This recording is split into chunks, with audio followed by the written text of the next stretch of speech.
Welcome to all. Today is the third day of Bangladesh Yoga Festival 2022, organized by JOYSAN Yoga and Wellness Center. Today's our first guest is Ankita Singh from India.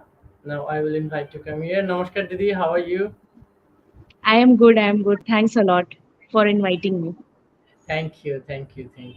And our broadcast partner is 4M Television from USA, and so we can share our program to your circle, and we are going to start our first topic: yoga, vibration, and health by Ankita Singh from India. Didi, you can go now and you can introduce yourself, please. Namaste to everyone, and I hope I am audible. Yeah. There has been a little bit delay. I am really sorry for that. There was a power cut. So, so I am today representing one organization, which the name of organization is Life for Yoga Foundation. Life for Yoga Foundation is a volunteer organization in which we are putting up an effort to reach out to people who need yogic counseling. And these people are not limited to only a specific section like corporate or something. It is to all the general people of the society, and not we don't discriminate them by any sections. We want to reach to everyone and whosoever needs the yogic consultancy. This organization consists of people who are expert in yoga practices and yogic philosophy. We also have a website through which we are writing up blogs on yogic practices and the philosophy. And apart from that, this platform is a wonderful opportunity for me and my team to invite all of you to come forward and volunteer in terms of writing up the blogs and giving your valuable knowledge of teaching people, reaching out to people in terms of teaching them practical yoga and also the theoretical lectures, enlighten them. So this is about my organization. And apart from that, I'll take a few minutes to talk about my city, and because I belong to a city called Varanasi. It is also known by different names, Banaras or Kashi. So this is one of the living histories. Uh, this place is one of the most ancient spiritual hub and known throughout the world for its people, the yogis, the sadhus, and the music. Banaras Gharana is one of the key gharanas from where various artists has come across. So this is a land of art, and I am really proud of being from this place, and I really take this pleasure of inviting all of you to this place and visit us. With this short introduction about my place, and we now move towards our topic of today's presentation. It is about yogic vibration and health. So, when we talk about the universe which have we have seen, and the universe which is beyond our sight, or the kind of sound which we have heard or the sound which we have not heard, everything consists of vibration. Everything in this universe is a vibration, and this universe has also come out of the vibration. So with this understanding, Einstein once said that everything in this universe is energy, and energy is nothing but the vibration. So when we see our body or the external world, this is all made up of Panch Mahabhuta. And Panch Mahabhuta, when we are saying the space of our body and the water inside it, we call it 70% of water is present inside us. So when we see our body, it's like a closed structure. And this closed structure is very similar to, analogous to something when you imagine a jar and a water filled into it. So you hold that jar in your hand and then just shake it little bit. The water will catch up the vibrations of the shaking, and then it will produce ripples of waves in the water, which will hit the walls of the jar. Through this example, I want to tell you, just like the jar and the water, our body is very similar to, analogous to that system. And it is all the vibration which gets affected. Ultimately, when you see the physiology of human being, and even beyond that, it is the energy. So our vibrations keeps changing, and it also gets affected from the external interferences. So the kind of vibrations which we are receiving from outside, whether it is a melody, it is a music, or we are having a conversation with someone, we are taking up a feedback, or having an argument with someone, everything which our panch gyanendriya is receiving from external world is reaching to us in form of vibration only. And this vibration, we can call it as a passive vibration, because we don't have any control on those uh, on those vibrations, right? Another kind of vibrations is the active vibration, which is nothing but whatever is happening inside us, whatever the sound we are producing, and whatever the mental world thought process is going on, which is called as Anahata Sound, which doesn't have any sound, but it is the mental thinking which keeps on happening. So sometimes your teacher would have said, looking at your face, that you are thinking something aloud. So it means that looking at your face only, somebody can say that you are thinking so much that I can even hear what you are thinking. So that kind of vibration which produced from within is the active vibration. These two kind of vibrations continuously affecting our life and the kind of health we are in. Supposedly you are having an argument with your boss or someone, you can imagine the life scenarios. Suddenly what happens, our body and mind start feeling tired. We start feeling that we don't want to hear anything else, and we feel a lack of energy. And on contrast to that, if you are going to a place which is a mountainous area, you are seeing the mountains, you are seeing the river, you are seeing the beautiful sun, you are walking on the grassland, then suddenly you are feeling that your eyes are looking at those beautiful things, and you're finding that you're feeling good. So these vibrations are the one which keeps on affecting our lifestyle and our energy levels. Now, understanding how yoga can manage these vibrations at your mind body complex. So, when you talk about yoga, the first thing which comes in mind is the father of yoga philosophy is the sage Patanjali, and he has given the Ashtangic yoga, which is also called as the Eightfold Path, for uh, for achieving the highest state of reality and consciousness. In Eightfold Path, which starts from the process of yama, niyama, asan, pranayam, pratyahar, dharana, dhyan, samadhi. So samadhi is the ultimate objective which a yogi wants to achieve, and has been achieving it since ages. In India, we have seen various sages. We have heard. So samadhi is the state of right vibration, that you are correcting your vibrations, you are controlling your vibrations, you are making it refined to reach from the state of novice to the state of expert. You are This whole 8 step process is a kind of pathway or you say you are, just imagine a kind of competition exam you are giving and it has 8 levels. Then you are crossing from one level to another level, and you are bringing up your eligibility to cross one after the other level where the difficulty level is increasing.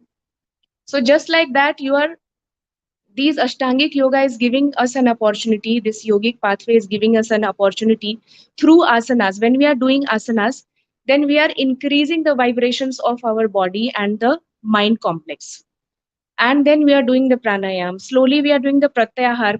When we are doing the pratyahar, we are actually limiting ourselves to look within rather than looking outside.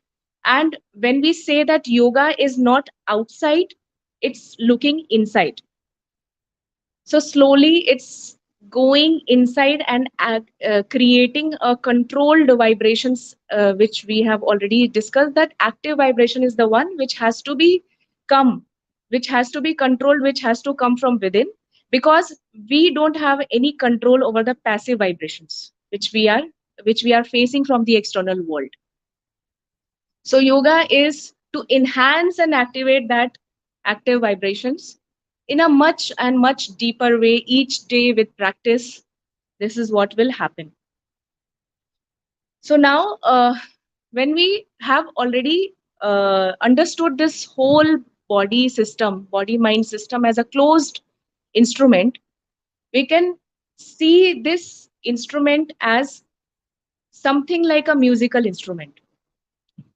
For music to go on, we need to understand the grammar of music. Grammar of music is basically it starts from the sargam itself. So how you are fitting in the sargam and how you are integrating it to produce a raga and further various melodious songs.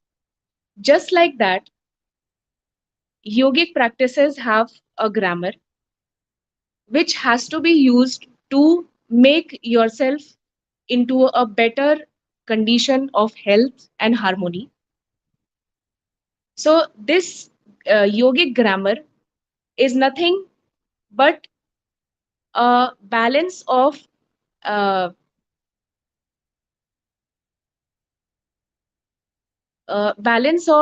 stimulation and relaxation.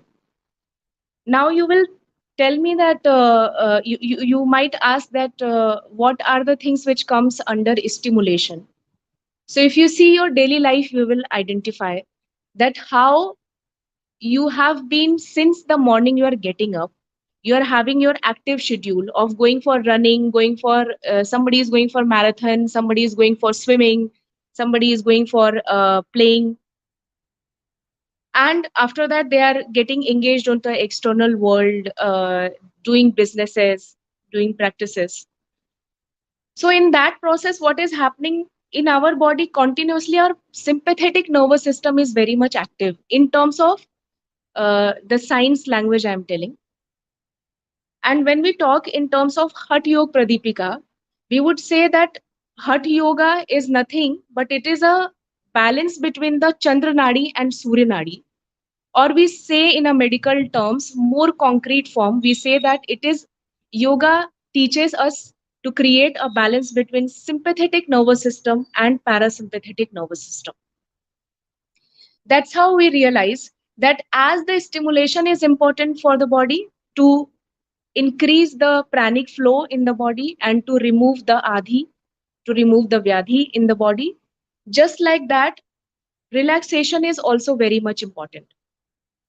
So nowadays, what happens, I have observed various people who are into yoga that they are too much into learning advanced yoga, Shirshasan, handstand, all those things, very much, dynamic yoga. But you need to understand that you also need to develop a curiosity to learn and execute Shavasana. So we at lifeforyoga.com welcome you all to come and really appreciate the concept of relaxation, because it is very crucial to restore your vibrational frequency to a level where you can really gain a sustainable health perspective in your life, right? So with this I would say that to really understand the yogic vibration is something, and relating it with health is what we have gazed as life for yoga like this. And once you have, you will see that in Bhagavad Gita also it is said that samatvam yog uchyate. Samatvam means balance. So creating a balance again means you are achieving that higher state of consciousness through yogic pathway. And yoga is certainly very different from other dynamic activities like gymming or anything else, which only works on your physical body. Yoga cuts across through our five layers of existence, which has been explained in Taittiriya Upanishad, in ancient yogic scriptures like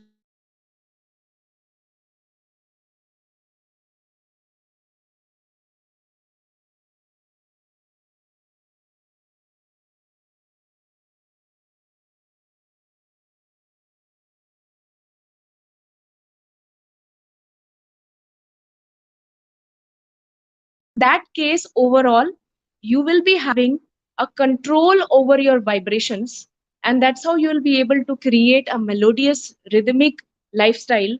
And you will also be able to motivate others, because looking at you people will think that this person is such a harmony and we also want to achieve it. So be the change you want to be, that's the thing. And we here invite you all to come to our website and write the blogs, contribute as much as you can. We all can work as a team. And I'm very thankful to Joy Bhaiya for giving me such a wonderful opportunity to speak here.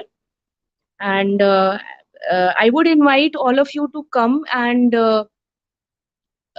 if you have any questions you can ask me, and if you have any feedbacks that will really help me to help us to improve. Thank you. Yes. Thank you so much, Didi. If anyone says something, some question, you can put out from the comment. Overall, overall, your presentation was so good, Didi. Thank you. Thank you. There are so many comments here.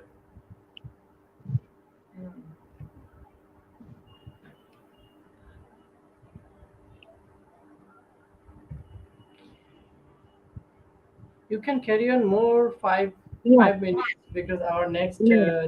guest Okay. will come. So I also wanted to cover one more point. Sure.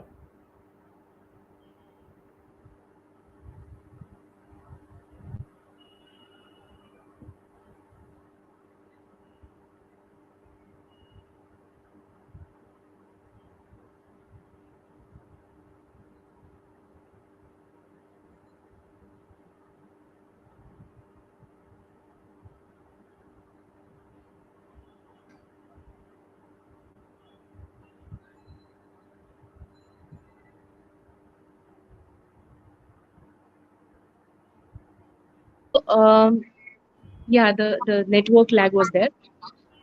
So I was just saying that if we want to know about the health, before that we need to understand the concept of disease.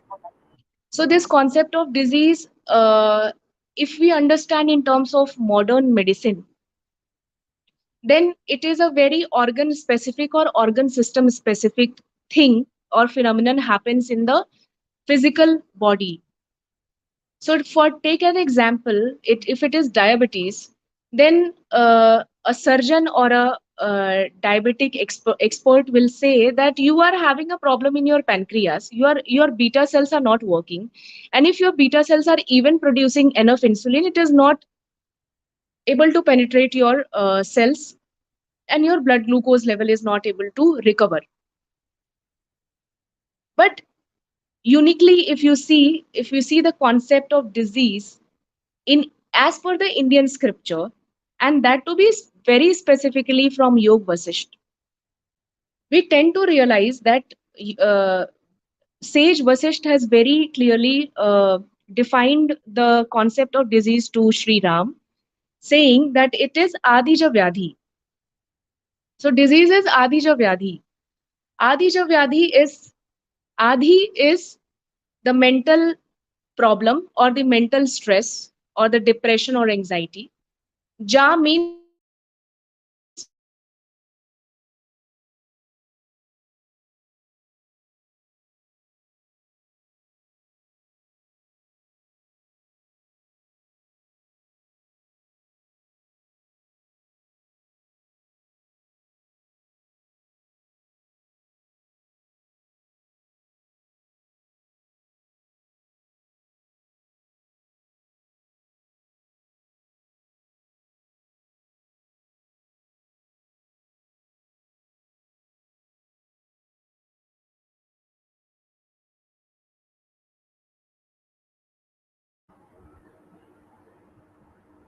I think network issue,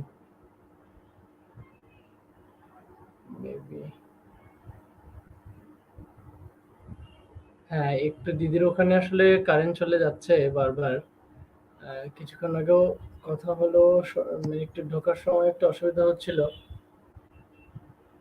আচ্ছা, আমাদের যদি কোনো প্রশ্ন থাকে তাহলে আমরা প্রশ্নগুলো করতে পারি, কারণ ওখানে বারবার কারেন্টটা চলে যাচ্ছে।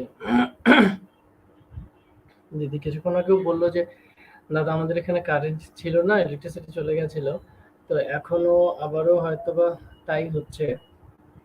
আপনাদের যদি কোনো প্রশ্ন থাকে আপনারা কমেন্ট বক্সে প্রশ্নটা দিতে পারেন। আমি একটু দেখি কি অবস্থা দিকে।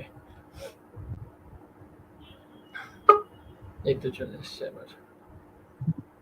yeah, I'm sorry I was okay, disconnected.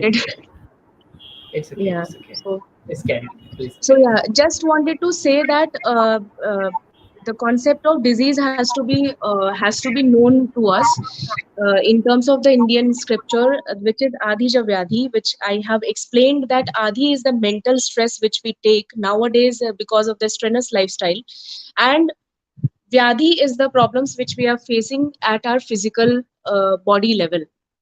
So Adhija Vyadhi is simply, and how to remove it simply, there are various activities which can raise your vibrations. It could be affirmations positive affirmations, and you will have to do various activities which can raise your vibrations. It could be affirmations, positive affirmations. It could be the yogic lifestyle which you have to follow. It could be diet. It could be anything which can raise your vibrations. And I would quote one beautiful practice developed by S Vyasa, which is called as MSRT, mind sound resonance technique, which presents you the primordial sound omkara and its constitutes akara, ukara, and makara in such a level where you're raising the vibrations of your whole body and you're realizing the change in your mental world, and slowly this mental world getting positive, making you making your the other koshas like annamay kosha healthier than before. So there has been many success stories also about that, how the disease has been reversed through raising the vibrations. So this is one point I wanted to add, and I think my time is exceeding now. uh, I would invite you definitely to ask something if you have any question, and also your feedbacks would be appreciable. Thank you. Thank you, Didi. Actually, our next guest is from New Zealand. So I think now New Zealand is too much late. It, Yeah. this is too late for them. So he's just come within 5 to 10 minutes. So Okay. we can take a question. Yeah, yeah. Hmm. Sharif Sharifur Rahman, when we can practice yoga? Okay. I will take this question. Thanks a lot for asking this question. Yoga practices, in I think you're asking in terms of asanas. So it is best appreciable in your empty stomach and early in the morning. Okay, when you are having a lot of energy and you can work out. So early morning is one, and any time in the evening after two to 2.5 hours of eating, you can start practicing with Sukshma Vyayama. And then you can go ahead with the series of asanas which suits your personality. And then later you can, you can do the pranayama also. I hope I could answer your question.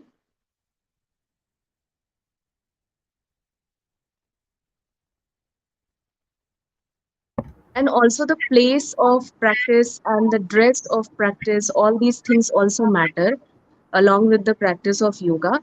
And the diet which you are taking is also very much crucial to increase your vibration and energy level during your practice. So also take care of that. Thank you so much, Didi. Uh,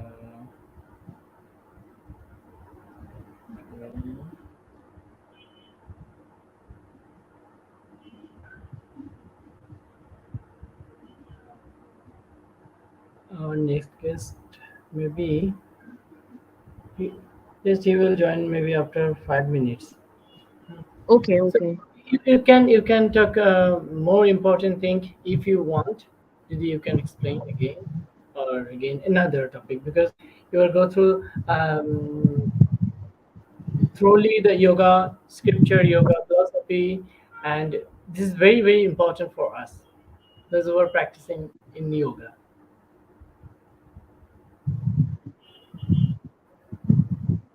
Uh, I'm sorry, can you repeat it? Yes, it is. I am saying that you are going through yoga scripture, yoga philosophy, and health, and this is the most important part. Those who are practicing in yoga and other things. Yeah, definitely. So I would say that if you are going for yoga practice, then please don't understand that yoga is only practicing asanas or doing some pranayam. It is actually way deeper than what we know. And if you start knowing about the yoga itself, it will take lifetime or more than that even to know about yoga. So right now, we in Life for Yoga Foundation, we have taken this resolve that we have already been studying Patanjali Yoga Sutra. We are also looking at Yog Vasisht in terms of understanding the disease and how health has to be defined and how the disease has to be seen, and holistically in an integrated way how the disease has to be addressed, and also linking it with the therapeutic way of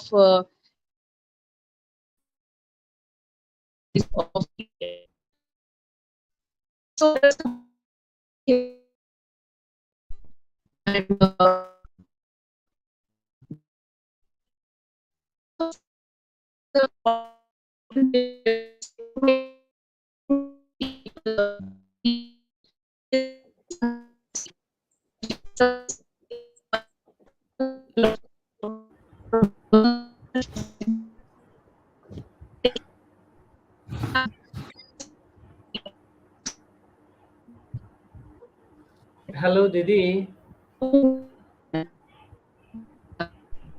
I think network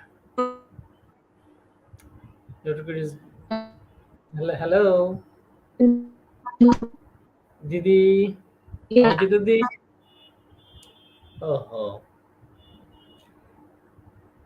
Namaste, Utkarsh bhaiya. Namaste. Namaste, Joydan. How are you? I'm good, thank you. Good morning or good evening. Good evening, good morning, and here to good night. Okay, today's our second guest, uh,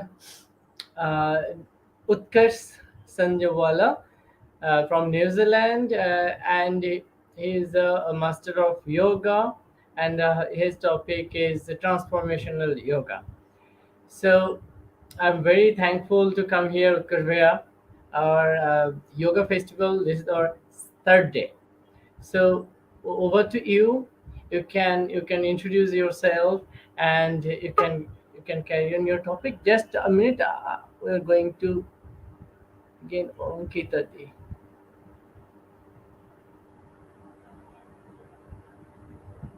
I think network. Ankita, this network is problem is going on. Uh,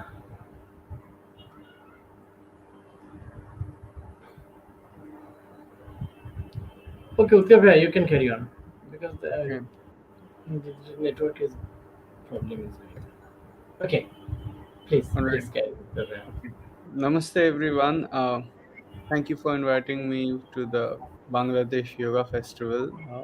Very happy to be here and share with all the wonderful speakers. I think I was here watching yesterday.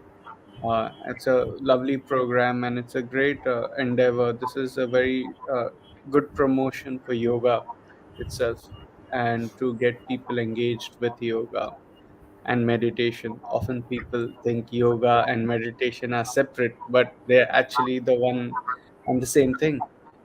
So I'll be talking today about transformational yoga. A little introduction about myself. I am a disciple of Swami Vidyanandji, and I've been studying under Swamiji for I think more than 10 years now, close to 11 years.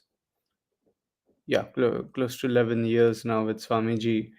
And before, my background was in traditional yoga, so I was um, learning from a master in the Bihar tradition, and I've only learned yoga in the traditional way, which is in the Guru Shishya Parampara. So when I started learning, I was not aware of the courses or how many hours it takes to be a teacher. So I just learned, I had some experience while doing some Kundalini yoga. And I was really curious. It really changed my perspective towards things. I was a very scientific and rational kind of. I had a very scientific and rational thought process prior to that, and what it did for me was it opened a window and I started exploring traditional yoga. And I always felt in my journey for several years while I was doing in the traditional system, something was amiss. And I found, while I found a lot of joy and a lot of pleasure and a lot of progress, I still found something amiss. And I was looking for a kind of a faster, I would say, practice, but also a more balanced practice. Um, One, it's very easy to get lost, especially if one is not learning in the traditional system. If you're learning just in the regular um, kind of a hourly system, so one can go on YouTube and one can go on Google, and of course 10 years before there were much fewer things than there are now. Um, and that's actually not always because something is on Google or YouTube. It's the right thing to do always, or the good thing for you rather to do. So in this journey, I happened to be invited to the United States to to teach at a hospital, and they asked me for a certification, and I had no idea what is certification. I was just learning from a traditional guru in the old tradition, so I was not aware that I need any certificate, because I have been already teaching yoga therapy very successfully to a lot of people, some famous people in Bombay, and some I'm just regularly helping people with yoga through yoga to heal bodily ailments.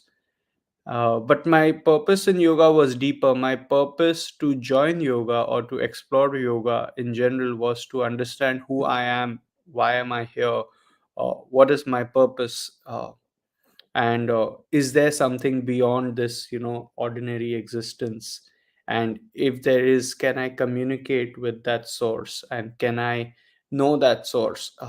So that's how it started. And in this journey to look for certification, called this organization Yoga Alliance International. And I asked them a lot of questions on the phone. There was a very patient gentleman on the phone when I called, and he answered all my questions very patiently. And I don't know why, but after talking to this person, my whole body and mind and everything was filled with joy and light. And I, for no reason, was feeling very happy and very joyful. And I could not understand why. And so this person was Swami Vidyanandji. And so he said to me that, yeah, I can see, and he said to me many things about me and about myself, which no one else would know, and about my spiritual journey, and without me saying a single word about him to it. And so that's when he said to me, oh, you need to some more progress, you need to come and see me in Pondicherry or Delhi, and then I can afterwards give you the certification that you want more higher level, but I think you need more progress before. And so I went to meet this man for a certificate, really, to find how I can get a yoga certificate, because I have this invitation to go abroad. But in that process, I got something so much more, and that's how I learned transformational yoga. So, transformational yoga is a system uh, created by Swami Vidyanandji. And really, it answered all these questions that I had. Who am I? What is my purpose? Why am I here on this planet? Is there something beyond? And if there is, what is it? Can I integrate with it? Can I communicate with it? Can I unite with it? And it gave me real concrete experience. There is one thing that one thinks, and one can read books and many times hallucinate also, oh, I am feeling this, or imagine that I am feeling this. But to have that real touch, and without words, without, just by being in Swamiji's presence and doing this practice. So transformational yoga is a synthesis, it's a combination, of the different branches of yoga. So if you're aware of the different branches of yoga, you have hatha yoga, you have, which is the yoga of the body. Then you have prana yoga, which is the yoga of the life force, the yoga of the chi. So how including things like qigong and martial arts, these are all part of prana yoga, where you actually develop your energy body. And then there is a system called Raja Yoga, which is the yoga, essentially yoga of the mind, where one uses mantras, meditation, and even a lot of reading scripture, and then there is Bhakti Yoga, which is the yoga of devotion, which is prayer. And everybody, essentially, in every part of the world, you have some variation or some of these kind of yogas. In every part of the world, there's a culture to go to a temple, to go to a mosque, to go to a church, or some place of worship, some place where you can connect to your source with your heart, using your heart and your devotion. So that is essentially Bhakti Yoga. And then there is, of course, branching out from these four, there is like Gyan Yoga. And then if you go within Hatha Yoga, then you have Ashtanga and the various things. And then if you go within Raja Yoga, you have Patanjali, and then you have the Vedas, and same with Jnana Yoga. But what transformational yoga does is it synthesizes all these different systems, these traditional systems, in a very modern and practical way. Traditionally, you typically go to a hatha yoga master, in the traditional way, he will say 10 years you need to do strong asana. After 10 years strong asana, your body is ready. In many traditions, especially which are very popular these days, if you go to become a teacher or a master in their tradition, they will tell you 10 years you need, at least 15 years, and then afterwards you can think about, talk about all this more deeper things. And which I found actually not very to my liking or logical, because if my aim is spiritual, then how I am only focusing on my body, why I am only focusing on my body. And this is the yoga we most people around the world know today, which is yoga of the body. Yoga meaning you put yourself in some posture. But with this system, I noticed immediately some change in my consciousness, immediately some experience that I received, from this system, which I was trying to for many years in the traditional system. I was literally living that 24 hours. And I also found a big simplification in the explanation of the chakras and the koshas, and there are many different interpretations of chakras and koshas. And even though I was in the traditional system, I was at the mercy of my guru or my teacher. How much he will tell me, then I know. And then I see some books, but some very secret books, secret knowledge, and he's saying, no, this book you can't read, that book you are not ready, this you are not ready. But I'm going to Swamiji, he's any question I'm asking, he's answering very directly. And many question without me asking also, he's answering. I'm thinking in my mind the question and he's looking into my eyes and answering.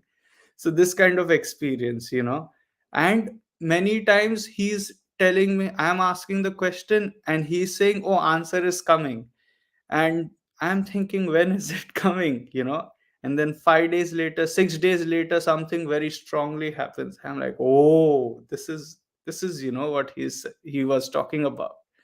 And sometimes 1 month later also, what this system does is, he also very freely explains what is really the meaning of chakra, not with some book. This is the color, this is the yantra, this is all things rishis have seen in the past. When you do deep yoga sadhana, then you can experience something. So one person is seeing this color is green, one person is saying no, this color is purple, and one person is saying is no, this color is blue. But who is right? Who is wrong? No, everybody is experienced according to their consciousness. But Swamiji and Transformational Yoga system explains very clearly, practically, what is the Muladhara chakra. What does it mean practically? Everybody has the Muladhara chakra, and it's not some extraordinary thing to experience the Muladhara chakra. But with the books and the way the whole hype is around that, is people think, oh, Muladhara chakra is something very, so Transformational Yoga, every chakra gives a very practical dimension, and very clearly puts in front of you. And what more importantly, whether you understand mentally or not, that is secondary. It gives you a fixed practice. What I was looking for is a sadhana. So sadhana is a way, a method in which you can develop your inner progress, your spiritual progress, your physical progress, your mental progress, your psychic progress. This is the sadhana. But I was lost. I knew more than 150 asanas and I was teaching, and I can help person heal with many problems, but I didn't understand what practice I need to do so I can connect with my source. This one. And so often people think you have to do many things, but this is the beauty of Transformational Yoga. It is simple, and it is very straightforward, anybody can follow. But depending on your sincerity, depending on how much effort you put in practice. If Swamiji told me every morning wake up at 5 o'clock or 4:30 and chant all these mantras, I would wake up at 4:30 and chant all these mantras till many months, without missing a day. And I truly experience, what is my purpose. I am, oh, and still growing. Not, it's not static. It's not a static realization. It is a dynamic realization. So in very short, this is a kind of a summary of Transformational Yoga. It combines all these different systems. It demystifies so many uh, secret knowledge, so much secret wisdom it has inside, which you can experience but is practical. You need to do, it's not. And not only with Transformational Yoga, any kind of yoga you need to do, it is a practical practical thing, and then you experience that inside your body, inside your mind, inside your life force, and so it really, this system changed my life. And I don't essentially teach anything else, because this is what resonates with me. And definitely sometime somebody, some problem, and some special circumstance, I can explore, but otherwise I prefer to stick in this system. And this is based on the teachings of the mother and Sri Aurobindo. So transformational yoga is based on the teachings of mother and Sri Aurobindo from Pondicherry. And Sri Aurobindo's yoga is very different from the traditional yoga. Traditional yoga looks at the world as a field, as a maya, an illusion which you need to escape. Whereas Sri Aurobindo's yoga and Sri Aurobindo's philosophy, you don't look at the world as Maya, as not the illusion, but Maya as in the distortion. So Maya, and that needs to, that you can, even living in the world practically, do the yoga, not by abandoning your family or by abandoning your responsibilities while in the world, while in the dynamic life, while in your job. And what very important thing that Sri Aurobindo said is all life is yoga. That means everything that you do that helps you connect more to your source can become yoga, but depend of what is your approach and what is the consciousness behind it. And so I think transformational yoga is a good first step. I would not advise everybody, may not really connect with Sri Aurobindo straight away, but with transformational yoga, you purify. And that is the other thing about transformational yoga. It talks about purification. If you purify your lower chakras, automatically your higher chakras you can experience, not by force, not by I want to activate my agya chakra, pineal gland activation, third eye activation. This is all the illusion. Many people are doing this and they have the many dreams after that, and they think the dream is the vision, but this is actually the hallucination, because some suggestion is putting inside you, or some light you are seeing, and this is confusing your mind. So temporarily you experience something outside what you normally experience, and so you think this, but real concrete experience you can get through this system, or a system like this. And you can, by practically doing it.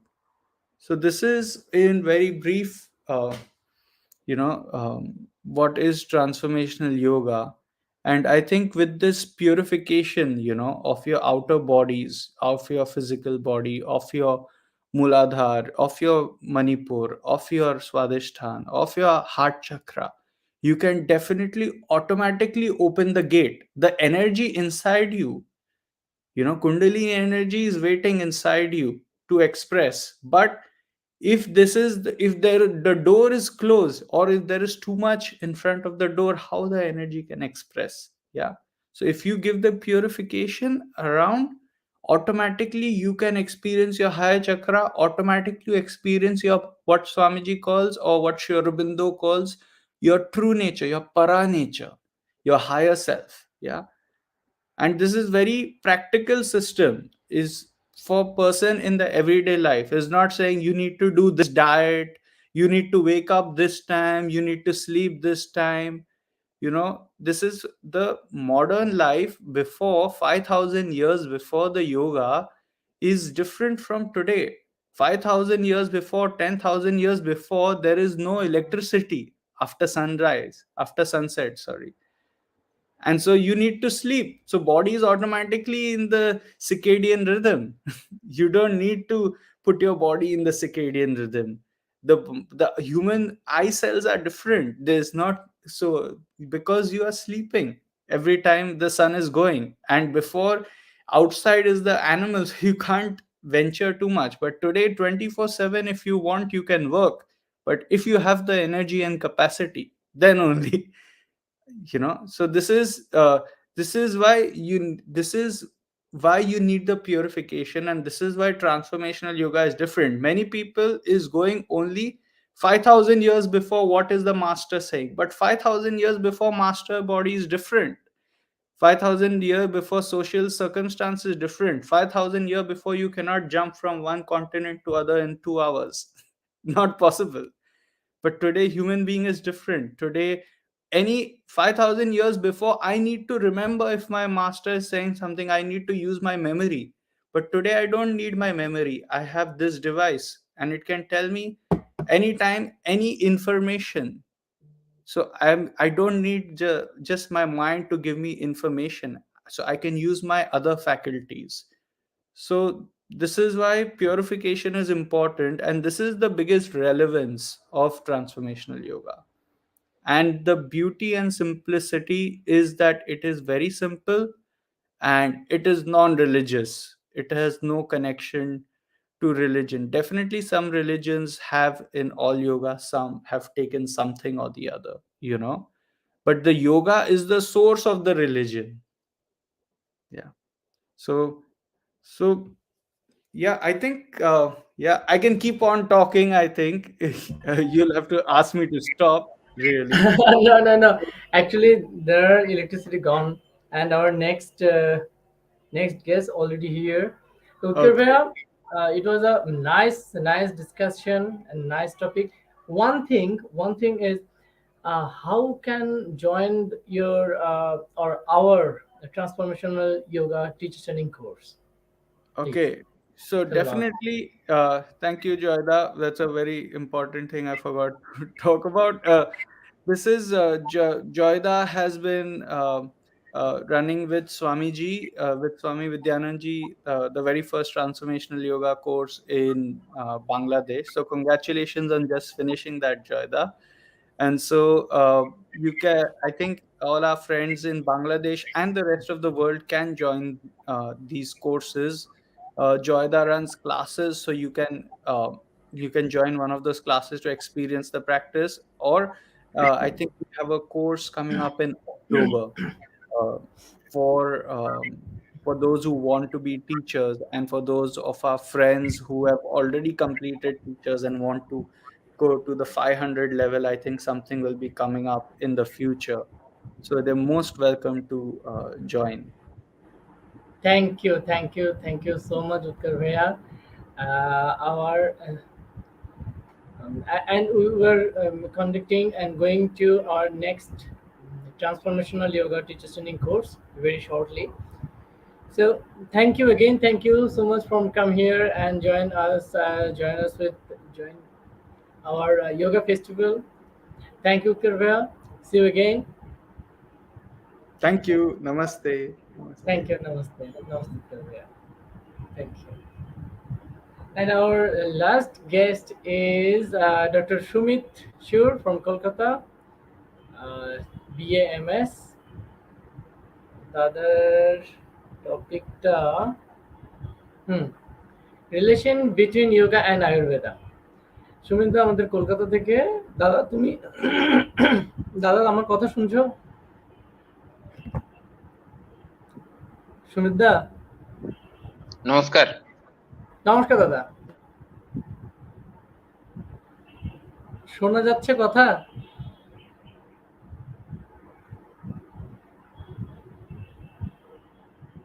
দাদার ওখানে নেটওয়ার্কের সমস্যা না আমার এখানে নেটওয়ার্কের সমস্যা, বুঝতে পারছি না। দাদা শোনা যাচ্ছে? হ্যাঁ দাদা শোনা যাচ্ছে। আচ্ছা, তুমি তোমার টপিকটা শুরু করো, তোমার একটু ছোট করে ইন্ট্রোডিউসটা দিয়ে দাও, তারপরে তুমি শুরু করো, কারণ ইন্টারনেটের একটু অসুবিধা হচ্ছে মনে হয়।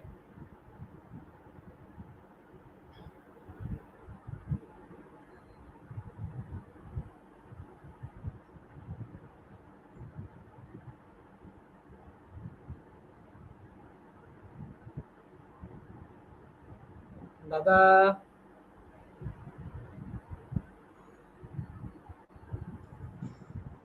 আমার মনে হয় সুমিতা আজকে টপিকটা সুমিতা নিজেই চুজ করেছেন। হ্যাঁ দাদা শোনা যাচ্ছে, এখন শোনা যাচ্ছে। দাদা শোনা যাচ্ছে কি? হ্যাঁ হ্যাঁ শোনা যাচ্ছে, তুমি শুরু করো। আমার মনে হয় তোমার ইন্টারনেটটা একটু লো হচ্ছে। মনে হয় মাঝে মাঝে আটকে যাচ্ছে।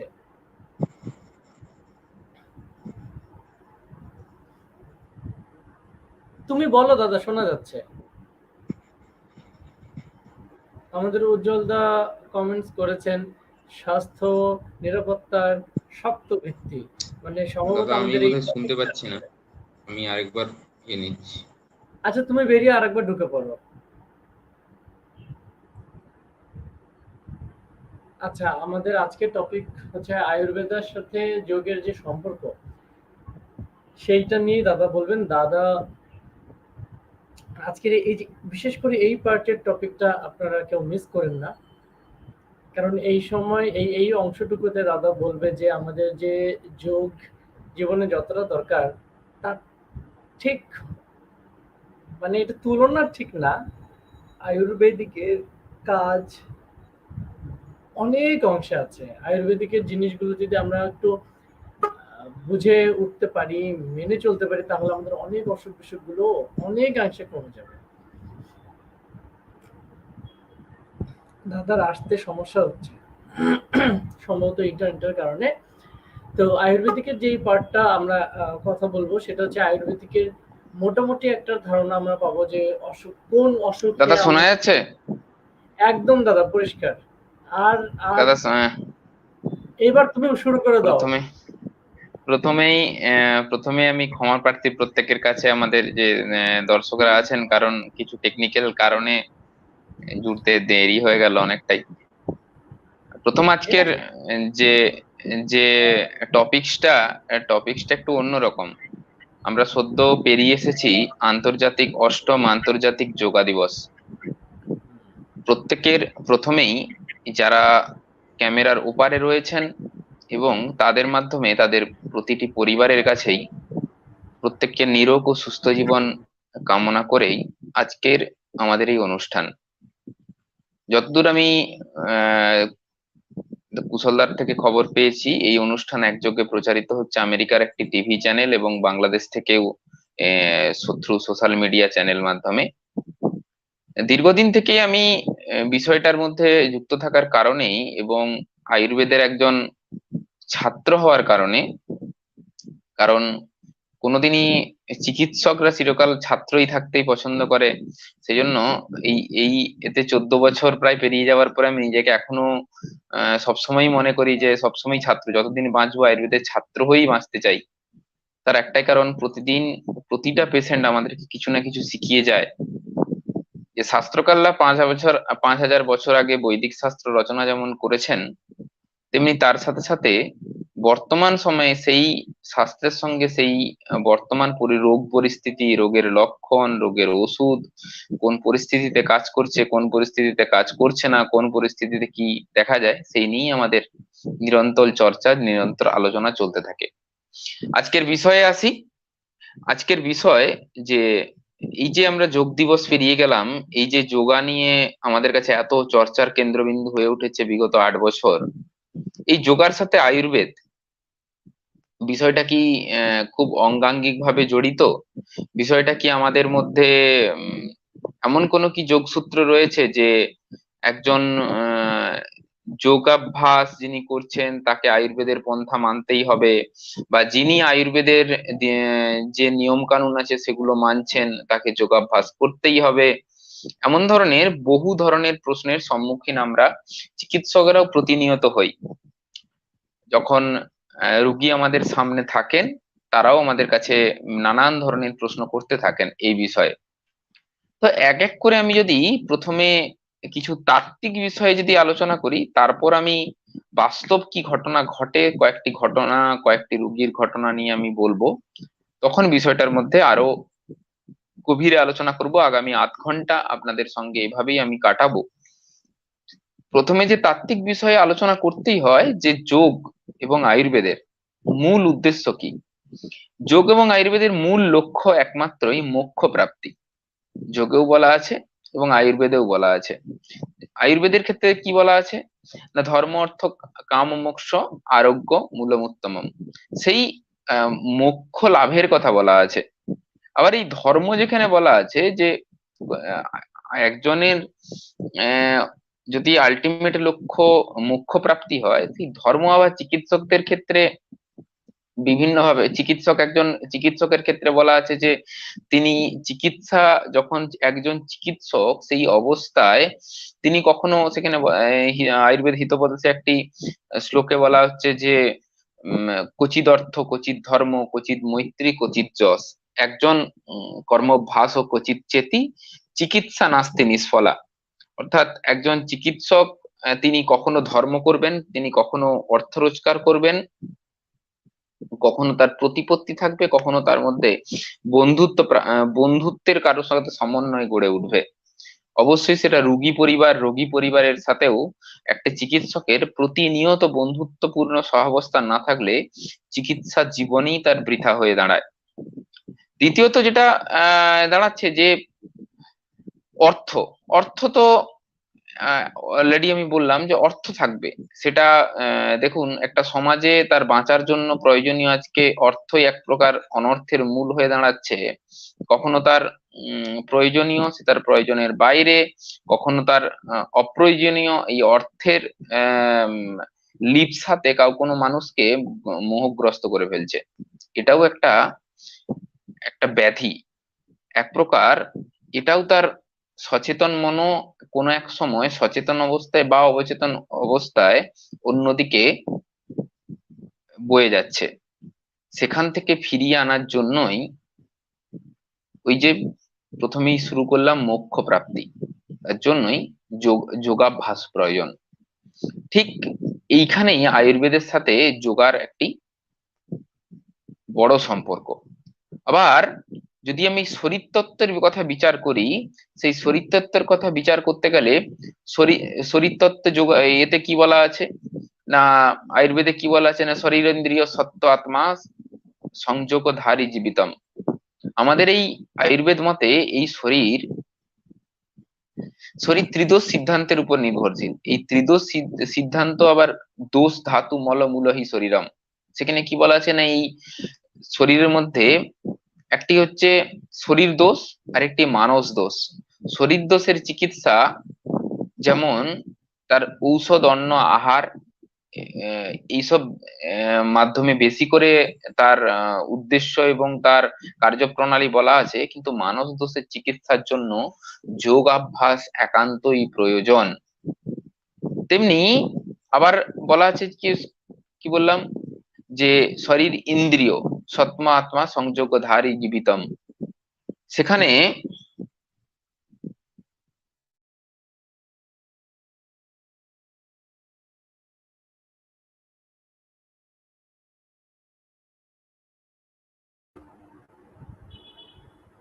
দাদার মনে হয় ইন্টারনেটটা আবার সমস্যা হয়ে গেল।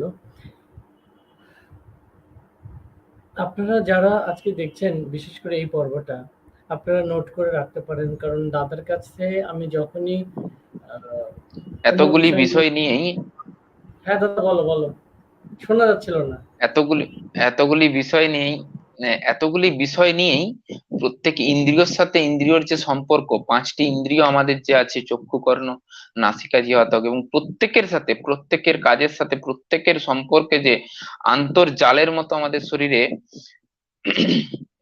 বিছানো রয়েছে, সেই বিষয়টা আমাদেরকে ভাবতে হয়। এবং এখানেই যোগ আমাদের কি করে না, ইন্দ্রিয়র সঙ্গে আত্মার সঙ্গে পরমাত্মার মিলন, এই বিষয়ে যোগ আমাদের ক্ষেত্রে এক মহান এক গুরুত্বপূর্ণ বিষয়। প্রত্যেকটা সংযোগের ক্ষেত্রে আত্মার সাথে পরমাত্মার মিলন, আমরা প্রত্যেক ইন্দ্রিয়র সাথে প্রত্যেকের মিলন।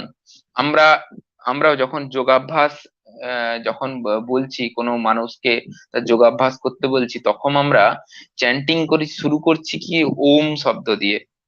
আমরা প্রথম যখন যে কোনো যোগাভ্যাসের প্রথমের ক্ষেত্রে যখন শুরু করা হয় ওম, তার সঙ্গে কি হচ্ছে? তাহলে কি মনের সাথে আত্মার মিল হচ্ছে না? এইখানেই আয়ুর্বেদ এবং যোগা পরস্পরের সাথে সম্পর্কযুক্ত। আবার একটু আগে যে বলছিলাম মানস ব্যাধি চিকিৎসা, আয়ুর্বেদে বলা আছে যে মানস জ্ঞান বিজ্ঞান ধৈর্য স্মৃতি সমাধিবি। আমাদেরকে যোগের কি বলা, অষ্টাঙ্গ যোগের ক্ষেত্রে কি হয়েছে, শেষে গিয়ে দেখুন সেই সমাধি। অর্থাৎ আয়ুর্বেদে আমি বলছি না, এই যে মানস জ্ঞান বিজ্ঞানম ধৈর্য স্মৃতি সমাধিবি, চরক সংহিতার কথা। তাহলে সেখানেও যোগাভ্যাসের যে শেষ এতে সমাধি বলা আছে, সেখানেও তো বলা আছে। এইখানেই আমাদের যোগাভ্যাস এবং আয়ুর্বেদ এই দুটো বিষয়কে পাশাপাশি রেখে চলার জিনিস। আমরা আবার যদি শুদ্ধিকরণের জায়গা দেখি, অর্থাৎ দেহ শুদ্ধির দিকে, দেহ শুদ্ধির দিকে আমরা কিভাবে দেখব? না, আমরা দেখছি যে আমাদের আয়ুর্বেদে কি আছে, না আয়ুর্বেদে আমরা শোধন চিকিৎসার কথা বলি। সেই শোধন চিকিৎসা কি কি? পঞ্চকর্ম চিকিৎসা এক প্রকার শোধন চিকিৎসা, আবার যোগার ক্ষেত্রে ষটকর্ম চিকিৎসা একটা শোধন চিকিৎসা। পঞ্চকর্মের মধ্যে আমরা যেগুলো যেগুলো যে যে কাজগুলো করছি, যোগাভ্যাসের ক্ষেত্রে সেই কাজগুলো করছি অন্য ভাবে, অন্য নামে, অন্য কিছু পদ্ধতিতে। আমরা ওখানে কি করছি? সূত্রনীতি জলনীতি দিয়ে আমরা কি করছি? আমাদের ঊর্ধ্বজত্রুগত, অর্থাৎ আমাদের যে কলার বোনকে তার উপরের কফজ দোষকে আমরা আমরা জলনীতি সূত্রনীতি এগুলোর মাধ্যমে সেগুলো বের করছি। আবার ঠিক উল্টো দিকে আয়ুর্বেদে এই জিনিসটাই তৈল, আমরা তেল নস্যকর্ম বলা হয়, যেখানে আমরা নাক দিয়ে তেল প্রবেশ করিয়ে সেই জমে থাকা যে কফ তাকে নিঃসরণ করছি। তাহলে কোথাও কি মিল নেই এই যোগা এবং আয়ুর্বেদ এই দুটো বিষয়ের মধ্যে? এবার আরেকটা বিষয়ে আসি, কি অনেকগুলো তত্ত্ব বিষয়ে বলার পরে সাধারণ মানুষের জন্য যে বিষয়গুলো বললে আরো বেশি করে সুবিধা হবে, আমি এক এক করে বলছি। আমি একটা ছোট্ট উদাহরণ দিলাম ষটকর্মের সাথে পঞ্চকর্ম। সেই পঞ্চকর্ম কি কি? না, আমরা আমরা তৈল অভ্যঙ্গ করছি, তৈল অভ্যঙ্গ আমরা তেল মাখছি। আবার এই বিষয়টা আবার দিনচর্যা, প্রতিদিন আমি কিভাবে চলবো, আমি প্রতিদিন কিভাবে চলবো সেইটা আয়ুর্বেদে বলা আছে। সেটা আপনি চরক সংহিতা দেখুন, সুশ্রুত সংহিতা দেখুন, চক্রদত্ত দেখুন, অষ্টাঙ্গ সংগ্রহ দেখুন, অষ্টাঙ্গ হৃদয় দেখুন, প্রত্যেকটা শাস্ত্রে আমি নিত্যদিন কি খাবো, কিভাবে চলবো, কোন বিষয়টা আমি প্রতিদিনের অভ্যাসে রাখবো, এই বিষয়গুলো বলা আছে। আবার কোন ঋতুতে কি খাবো, এখন বর্ষাকাল চলছে, আমি আসবো, আমি একটু পরেই এই বর্ষা ঋতুতে কি নিয়ম পালন করা উচিত সেই বিষয়টাও বলবো। আগে একটু দিনচর্যা দিয়ে শুরু করি। আয়ুর্বেদে বলা আছে ব্রহ্ম মুহূর্তে উত্তিষ্ঠতে। যোগকালের সময় কোথায়? যোগ যে আমি করি, আমরা যদি যোগাভ্যাস করি ঠিক ব্রহ্ম মুহূর্তে, তাহলে কি মিল নেই, সময়ের মিল নেই এই যোগার সাথে? এতে আমরা ব্রহ্ম মুহূর্তে উত্তিষ্ঠতে, তারপরে আমরা কি বলছি? না, আপনাকে আপনাকে প্রতিদিন দাঁত মাজতে হবে। আয়ুর্বেদের ভাষায় সংস্কৃতে বলা আছে দন্ত ধাবন। সেখানে কি বলছে?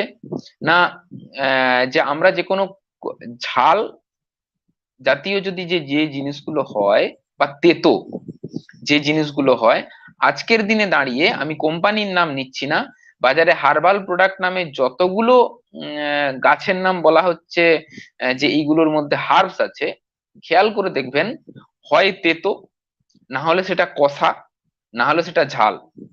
সুশ্রুত সংহিতায় এইভাবেই কয়েকটি গাছের কথা বলা আছে। আমরা যখন এখানে দন্ত ধাবন নিয়ে যখন দাঁত মাজা জিনিস, কিগুলো দাঁত মাজা উচিত, না আমরা সেখানে বলছি যে নিম্বক তিক্তক শ্রেষ্ঠ। নিম ডাল তেতো যে গাছগুলো নেওয়া হবে তার মধ্যে নিম ডাল হচ্ছে সবচেয়ে তেতো। করঞ্জ কটুকে তথা, অর্থাৎ করঞ্জ তেল বাজারে পাওয়া যায়, কিন্তু করঞ্জের যে ডাল হয়, আমার বাড়ি যে অঞ্চলে, সেই অঞ্চলে বা আমি চাকরি সূত্রে যে অঞ্চলে থাকি পশ্চিমবাংলার বিস্তীর্ণ অঞ্চলে করঞ্জ গাছ পাওয়া যায়। আমি শিওর বাংলাদেশেও প্রচুর পরিমাণে করঞ্জ গাছ পাওয়া যায়। কারণ এই যে ওয়েদার, মোটামুটি পশ্চিমবাংলার এই ওয়েদারের সঙ্গে বাংলাদেশের ওয়েদারের ভীষণ পরিমাণে মিল। এবং আমি যদি ভুল না হই, আমাদের এখানে যত না মেডিসিনাল প্ল্যান্ট জন্মায়, বাংলাদেশে সেই তুলনায় আমাদের থেকে বেশি মেডিসিনাল প্ল্যান্ট জন্মায়। এটা পরম প্রাপ্তি, মানে এটা আমার কাছে যতটা রেকর্ড আছে, আমি যতদূর জানি। কারণ নাটোর অলরেডি ঔষধি গ্রাম নামে পরিচিত, নাটোরের কোনো একটি জায়গা ঔষধি গ্রাম নামেই নাটোরে পরিচিত। সেটা অনেকেই বাংলাদেশে থাকার পরে অনেকের কাছে সেই খবর নেই। গত বছর আমার কাছে সেই খবর এসেছিল। তো যাই হোক, আমি তারপরে সেটা খোঁজ খবর নিতে গিয়ে বেরিয়েছে নাটোর একদমই পশ্চিমবাংলার বর্ডারের, যদি ভুল না হয় মালদা জেলার একটি পার্শ্ববর্তী বর্ডারের একটি জেলা বাংলাদেশে। এবং সেখানে আলাদা করে একটা ঔষধি গ্রাম তৈরি হয়েছে। এবং প্রচুর পরিমাণে আমাদের এখানে যে পরিমাণ না গাছ জন্মায়, বাংলাদেশে 23 তুলনায় প্রচুর পরিমাণে গাছ। তার একটাই কারণ, আয়ুর্বেদের হিসাবে দুটো দেশ বলা হয়। দুটো দেশ কি কি? একটা একটা খুব ড্রাই ল্যান্ড, একটা ওয়েট ল্যান্ড। সংস্কৃতে বলা হয় স্থাবর দেশ, আর একটা জাঙ্গম দেশ আর আনুপ দেশ। আমরা মানে এই যে পশ্চিম বাংলা বা বাংলাদেশ, এই অঞ্চলে আনুপ দেশ, অর্থাৎ জলজ জিনিস বেশি জন্মায়। আর আমরা এই প্রসঙ্গেই বলি, জলজ দেশ, আমি জন্মেছি জলজ দেশে। আমার আয়ুর্বেদে বহু জায়গায় বলা আছে যে আপনাকে যেখানে আপনি যে ধরনের ঋতু করবেন বা যে ধরনের খাবার খাবেন তার বিপরীত করতে হবে, তবেই আপনার শরীর সেটাকে শুট করবে না। আমার আমার শরীর, আমি জন্মেছি জলজ দেশে, এই প্রকৃতিতে জন্মেছি আমি, তারপরেও আমার শরীরে যাতে জল বাড়ে সেই জিনিসগুলো খাচ্ছি। আমি এখানে জন্মেছি জলজ জলজ জায়গায়, আর আমি এখানে বসে মিষ্টি খাচ্ছি, কচু খাচ্ছি, লালা জাতীয় খাবার এখানেই বসে বেশি খাচ্ছি। তারপরেও কি দেখতে পাচ্ছি না, আমার এই দিক, আমার ডায়াবেটিস প্রোন এরিয়া, আমার এই দিক সব থেকে বেশি ডায়াবেটিস প্রোন এরিয়া। এই মুহূর্তে, এই মুহূর্তে আপনারা যদি সংখ্যা তত্ত্বের দিকে তাকিয়ে দেখবেন, এই অঞ্চল অনেক বেশি ডায়াবেটিক প্রবণ।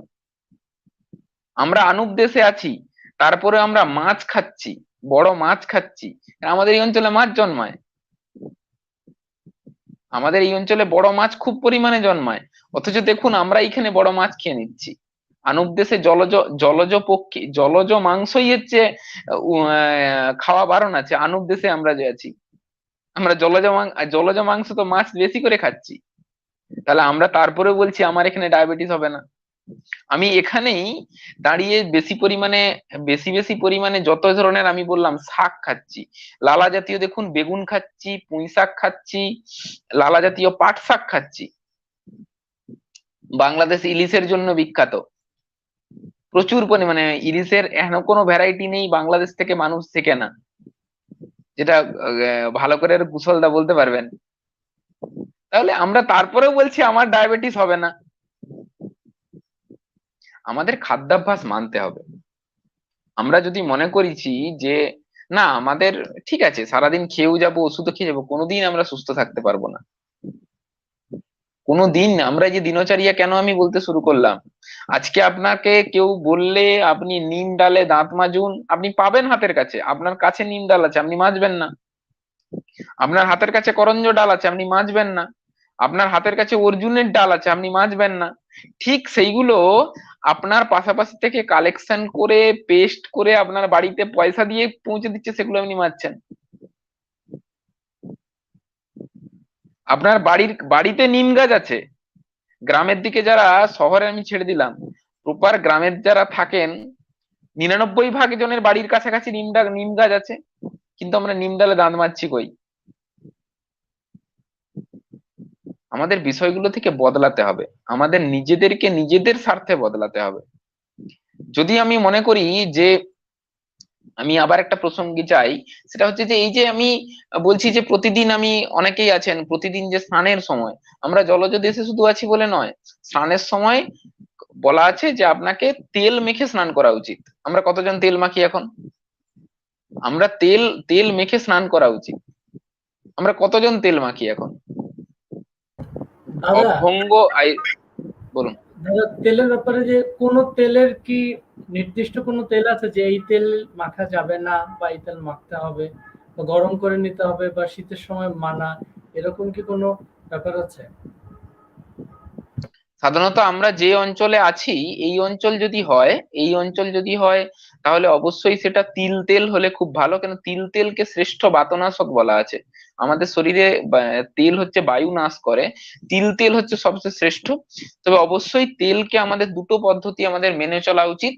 এক হচ্ছে তেলের মধ্যে আমাদের আম আম বিষয়গুলো থাকে, তেলের মধ্যেও দেখবেন আমরা অনেকেই বুঝি না, সেটা হচ্ছে যে আহ তেলের মধ্যে যে জিনিসটা, প্রধান জিনিস দেখবেন, তেল যদি আমি কড়াইতে দিই, তেল ফেনা হয় যখন, আহ আমরা এটা বুঝি না, তেলের এই আমদোষ, এটাকে বলা হয় তেলের আমদোষ। সেটা তেলের ক্ষেত্রে একভাবে যায়, একটা হচ্ছে যতক্ষণ না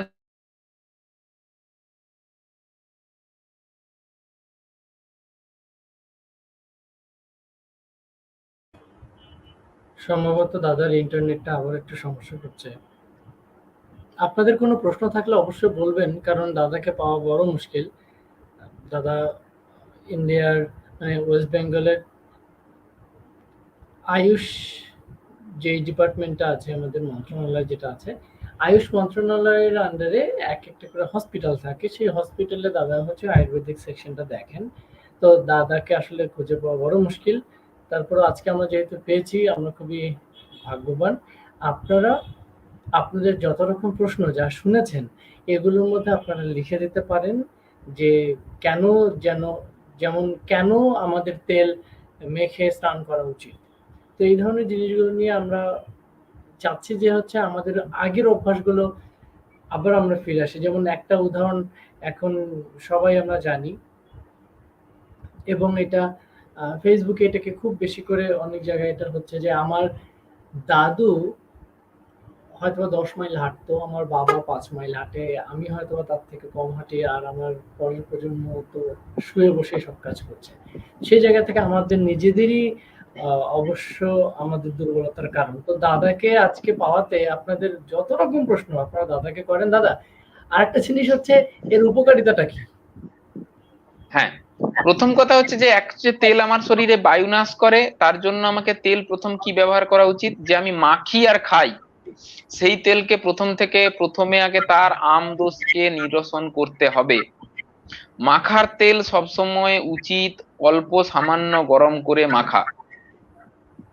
আমরা কি করছি, তেলটাকে প্রথম কথা আমি কোনোদিন, আপনি বলুন গায়ে মাখার তেল, সর্ষের তেল বা তিল তেল আমরা কোনোদিন ফুটিয়ে মাখি? কোনোদিন করি না। আমরা কাঁচা তেল বাজার থেকে কিনলাম, যদি সর্ষের তেল মাখি সেই তেল গায়ে মেখে নিলাম।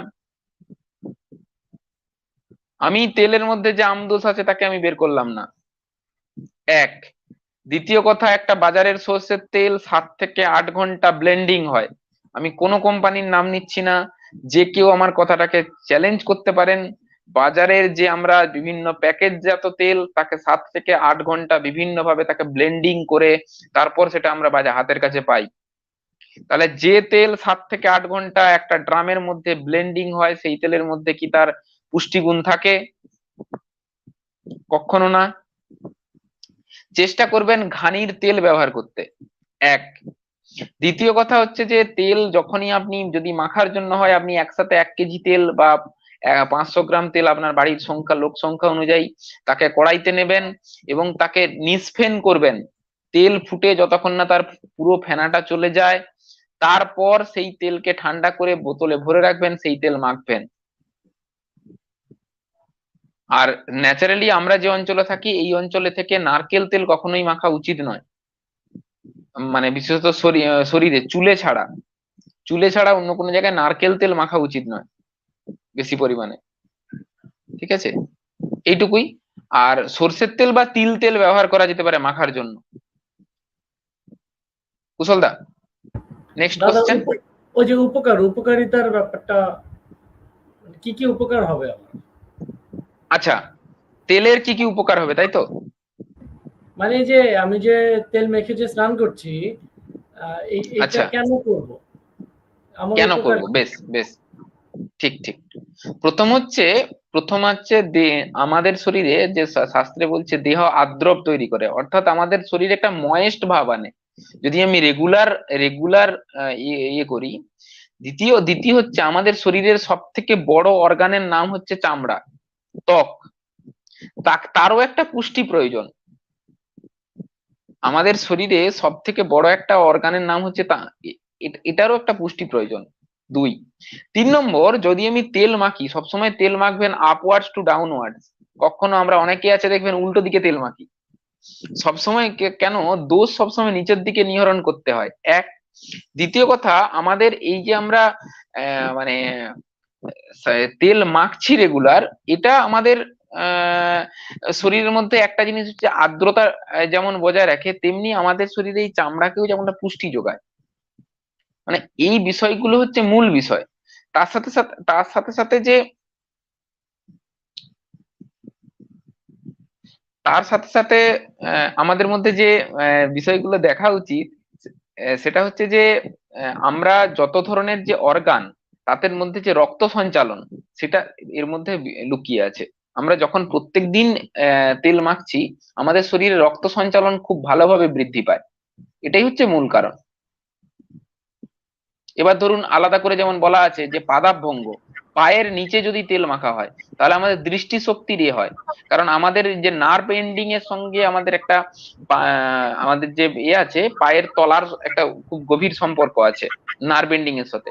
যেমন এই দিনচর্যা অধ্যায়ে বলা আছে যে পায়ের তলায় যদি আমরা ভালোভাবে তেল মাখি তাহলে আমার আমার রক্ত সঞ্চালন আরো বেশি পরিমাণে বৃদ্ধি পায়, এই বিষয়গুলো।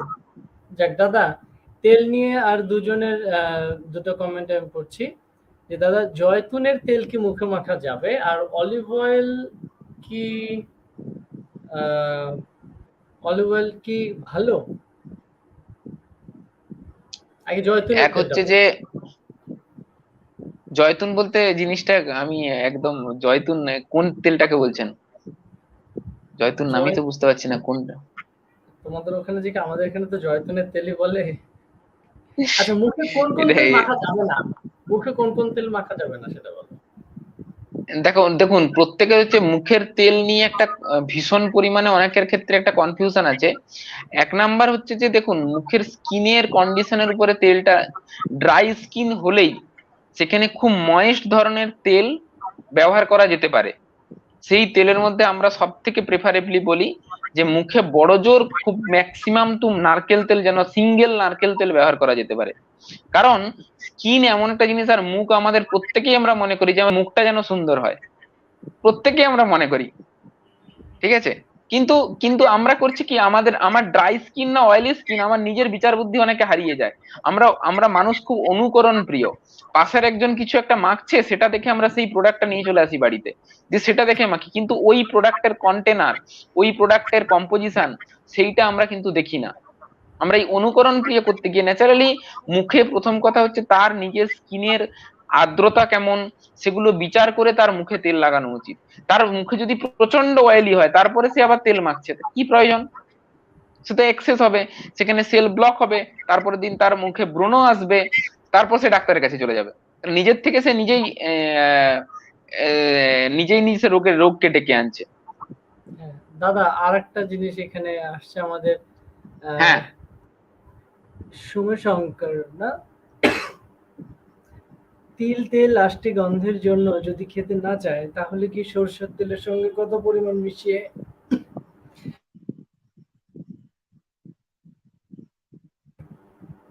হ্যাঁ সরষের তেলের আচ্ছা, সঙ্গে কত পরিমাণ মিশিয়ে ভোজ্য তেল তৈরি পরিমাণ করা বেশি, যায়? বেশ। প্রথম কথা দেখুন, পার্টিকুলার এরকম কোনো রেশিও তো ক্লাসিক্যাল রেশিও সেইভাবে নেই। আপনি মোটামুটি 4:1 এই রেশিওতে যদি আপনি তিল এবং সর্ষে, বা 3:2 এই রেশিওতেও যদি আপনি তিল এবং সর্ষে মিশিয়ে ভোজ্য তেল তৈরি করেন, তাহলে মোটামুটি আষ্টে গন্ধ থাকে না তিল আর সর্ষে। 3:2 কিংবা 4:1 এই এই দুটো রেশিও আপনি দেখতে পারেন। আচ্ছা, খুব নেক্সট। ভালো। আর অলিভ অয়েল কি ভালো? এটা কোন ব্যাপারে ভালো?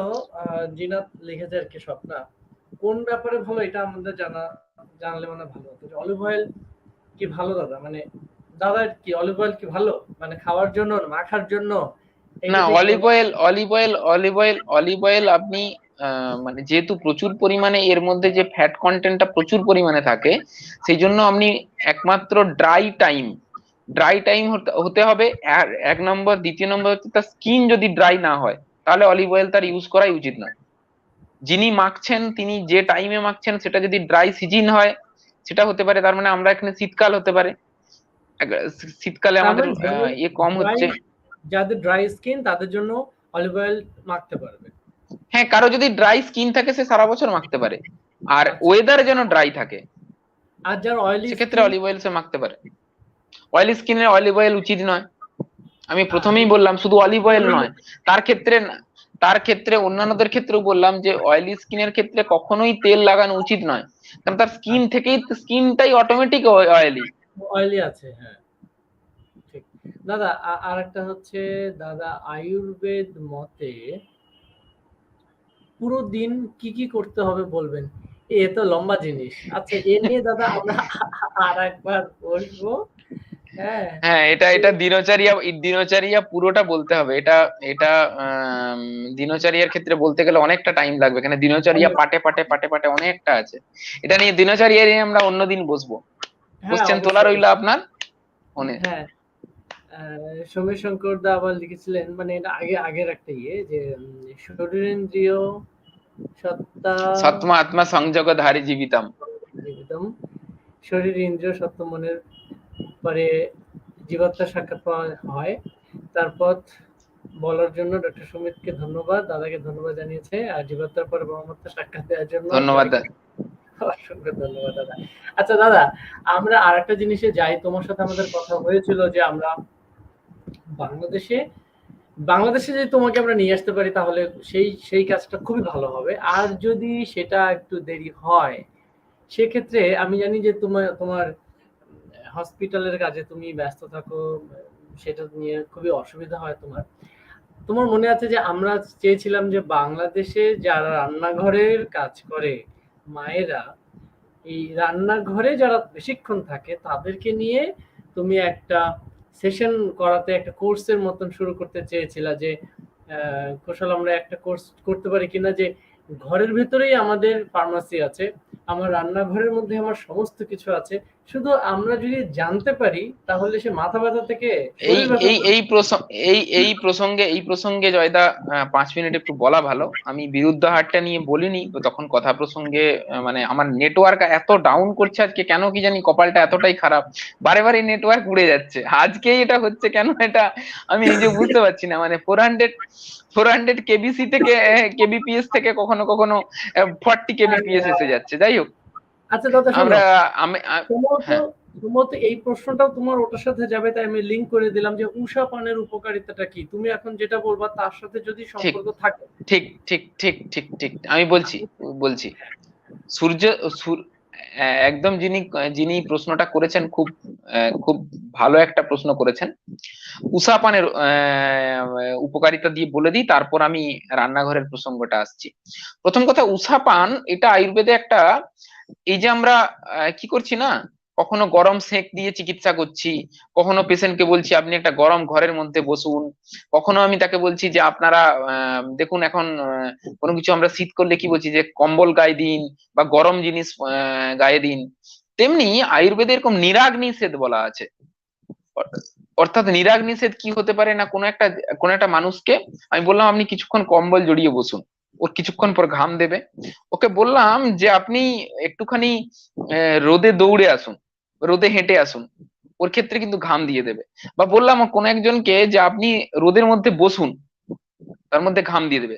মডার্ন থিওরি যেটাই যে হোক, কিন্তু আমাদের যে আয়ুর্বেদের যে থিওরিতে বিশ্বাস করে যে প্রথম কথা হচ্ছে যে আমাদের শরীরে কফকে সরাতে উষাপানের একটা বড় গুরুত্ব আছে। এবং সেইটার কারণেই এবং সেই একমাত্র সেই কারণেই আমাদেরকে সূর্যালোকের ব্যবহার করতে বেশি বেশি করে বলা আছে। আমরা যে কোনো সময়, শুধু তাই নয়, আমাদের যে প্রতিনিয়ত মানে একদম সকাল থেকে সূর্য ডোবা পর্যন্ত আমাদের যে ওয়েদারের যে সময়, তার সাথে সাথে আমাদের বডিতেও চেঞ্জ হয়। আমাদের সকালের একদম যদি ভোরের বেলা ভাবি, ভোরবেলা কি হয় না, একদম সূর্য উঠছে, সময় চলে যাচ্ছে, আমাদের শরীরে বায়ু বৃদ্ধি থাকে, এবং সেই কারণে সেই সময় আমাদের শরীরে অপান বায়ু বৃদ্ধি পায়। এবং সেই অপান বায়ুর জন্যই আমাদের ভোরের বেলা অটোমেটিক্যালি আমাদের যে বাথরুম যাওয়া, এই কাজগুলো আমরা করি। এই অপান বায়ু এগুলোকে, কেন অপান বায়ুর কাজই হচ্ছে আমাদের শরীর থেকে মল মূত্র এগুলোকে ত্যাগ করানো। এই কারণের জন্য আবার এবার যদি কারো শরীরের মধ্যে এই অপান বায়ু সংক্রান্ত যে আহ রোধ হয়, অপান বায়ু যদি রোধ হয়ে যায়, এবার উম আহ, তার শরীরে তাহলে অবশ্যই ওই অপান বায়ু দুষ্টি ঘটেছে। চিকিৎসাতে সবার আগে আমরা সেই জন্য অপান বায়ু তাকে জিজ্ঞেস করি যে রুগীর পায়খানা প্রস্রাব কেমন হচ্ছে, অর্থাৎ তার সেই অপান বায়ু দুষ্টি হচ্ছে কিনা। এটা হচ্ছে একদম সকালবেলা যখন আমাদের মানে রাত অস্তাচলে, সূর্য উঠছে, ঠিক তারপরে আমাদের একদম আর্লি মর্নিং আমাদের শরীরে কফ বৃদ্ধি থাকে। তারপরে আমাদের দেখবেন ঠিক কোনো মানুষ একবার কোনো মানুষ, এরকম প্রচুর মানুষ আছেন, ভোরবেলা তার বাথরুমে যাওয়ার প্রয়োজন, সে ওটাকে চেপে রেখেছে। দেখবেন তার বাথরুমে যাওয়ার আবার প্রয়োজন পড়ে আবার ঠিক 9টা 10টার পরে। ঠিক এটা আমাদের শরীরে, পুরো শরীরটার মধ্যে ঠিক ক্লকওয়াইজ এটা রোটেট করে। বায়ু যখন বায়ু একদম শেষ, তারপর কফ বৃদ্ধি পেল, তারপর পিত্ত বৃদ্ধি পেল, আবার বায়ু বৃদ্ধি যখন পাবে তখন আবার তার মলত্যাগের, মূত্রত্যাগের তার একটা বেগ আসবে। ঠিক আছে? তো আমাদেরকে এইগুলো আমাদেরকে মেনে চলতে হবে। আমরা যদি মনে করি যে না আমার শরীরে পায়খানা পেচ্ছাপ পেয়েছে, আমি ঘুমানোর জন্য আমি শুয়ে রয়ে গেলাম, তাহলে আমাদের শরীরে ওখান থেকে রোগের সৃষ্টি হবে। সেই জন্য আমাদের উষাপান আমাদের পক্ষে সবার খুবই গুরুত্বপূর্ণ। নেক্সট খুবই ভালো জয়দা। দাদা। নেক্সট হচ্ছে ওই যে তুমি রান্নাঘরের ব্যাপারটা নিয়ে বলছিলা, এটাই আমাদের রান্নাঘর, শেষ। রান্নাঘর, রান্নাঘর। প্রথম প্রথম যে বিষয়ের মধ্যে আসি, প্রথম কথা হচ্ছে যে আমরা দাদার সঙ্গে যে কথা হয়েছিল, যে প্রথম কথা আমার মায়েরা যে রান্না করছেন তার মধ্যে সিংহভাগ টেস্টের জন্য রান্না করছেন, তার পুষ্টিগুণ ভেবে রান্না করছেন না সিংহভাগ। যদি কয়েকটা ছোট্ট আমি 2-4টা উদাহরণ দিই, সেটা বুঝতে পারবেন যে আমরা কত নিজেরা বিষ রান্না করছি, নিজেও খাচ্ছি, পরিবারকেও খাওয়াচ্ছি, বাচ্চাদেরকেও খাওয়াচ্ছি। নাম্বার 1, দই দিয়ে যতগুলো রান্না করেন প্রত্যেকটা বিষ। দই দিয়ে যতগুলো রান্না করেন প্রত্যেকটা বিষ। আপনি দই মাছ রান্না করছেন, কতগুলো করেন প্রত্যেক মায়েরা হিসাব করুন যারা দেখছেন, যে গত 1 মাসে দই সমেত কতগুলো রান্না করেছেন। দই কখনো ভেজে খাওয়া উচিত নয়, দই কখনো রাতে খাওয়া উচিত নয়, দই গরম করে খাওয়া যায় না। আপনি ভেবে দেখুন দইয়ে কত, মাংসের সাথে দই কতবার মিশিয়েছেন বিগত 1 মাসে। ভেবে দেখুন আপনি মাছের সাথে দই কতবার মিশিয়ে রান্না করেছেন, পটলের সাথে দই কতবার রান্না করেছেন। মাংসর সাথে মাছ ডিম কোনোটাই খাওয়া যায় না। মাংস ম্যারিনেট করছেন, কি দিচ্ছেন? দই আর ডিম। রান্না আপনি করছেন, খাচ্ছেন আপনি, আপনার বাচ্চা খাচ্ছে, পরের দিন অ্যাসিড হচ্ছে, আপনার বাচ্চার লুজ মোশন হচ্ছে, বাড়িতে যে ছেলে বাইরে বেরিয়ে যাচ্ছে তার অ্যাসিড হচ্ছে, 3 দিন অফিস বন্ধ করে বাড়িতে বসে থাকতে হয়েছে। দায়ীকে আপনার এই চিন্তা ভাবনা, আপনার এই টেস্ট দেখে, আপনি রান্নার বই দেখে, আপনি ইউটিউব দেখে রান্না করছেন। শরীরকে আপনি বিষাক্ত তৈরি করছেন। বিরুদ্ধ হার এইখানেই, বিরুদ্ধ হার আমরা আমরা সত্যি প্রচুর খাবার আমাদের এখানে পাওয়া যায়। বাংলাদেশ বা পশ্চিমবাংলা, আমাদের এই যে জোনটা, এই জোনে সবকিছু পাওয়া যায়, প্রচুর পরিমাণে খাবারের জিনিসপত্র পাওয়া যায়, আমরা খেতেও ভালোবাসি। কিন্তু আমাদের কম্বিনেশন অফ ফুডে প্রচুর সমস্যা আছে। আমরা শুধু টেস্টের জন্য, আমরা শুধুমাত্র, যেমন আরেকটা ছোট্ট উদাহরণ দিই, কতজন আছেন ভেবে দেখুন বিগত 1 মাসে সূর্য ডোবার পরে কাঁচা ফল খেয়েছেন, কাঁচা স্যালাড খেয়েছেন? ভেবে দেখবেন। আমরা অনেকেই আছি সূর্য ডোবার পরে দুধের জিনিস খেয়ে নিই, দই হতে পারে, দুধ হতে পারে, পায়েস হতে পারে। আমি প্রচুর রুগীকে পেয়েছি তিনি শোয়ার সময় রাত্রিবেলা দই খান। হ্যাঁ দাদা, আমি অনেকে প্রচুর তো পেশেন্টকে পেয়েছি। হ্যাঁ টক দই খেয়ে ঘুমিয়ে পড়ে আছে কিন্তু অনেকে। টক দই খেয়ে ঘুমিয়ে পড়ে, এক্স্যাক্টলি। কিন্তু সূর্য ডোবার পরে দই, মানে দুধ এবং দুধের যে কোনো প্রোডাক্ট স্ট্রিক্টলি কন্ট্রাইন্ডিকেটেড, একদমই খাওয়া উচিত নয়। কিন্তু কারণ রাত্রিবেলা যে দই অনেকে একটা ফার্মেন্ট, ওই যে দাদা রাত্রিবেলা গরম দুধ দই খেয়ে একটা ঘুমিয়ে কখনোই উচিত নয়। দই একটা দুধ একটা প্রথম কথা, আপনি দুধ খেলেন, আপনার স্টমাক থেকে এইসিএল সিক্রিয়েশন হচ্ছে, হাইড্রোক্লোরিক অ্যাসিড সিক্রিয়েশন হচ্ছে, সেটা এক্সাইড হয়ে আছে স্টমাক।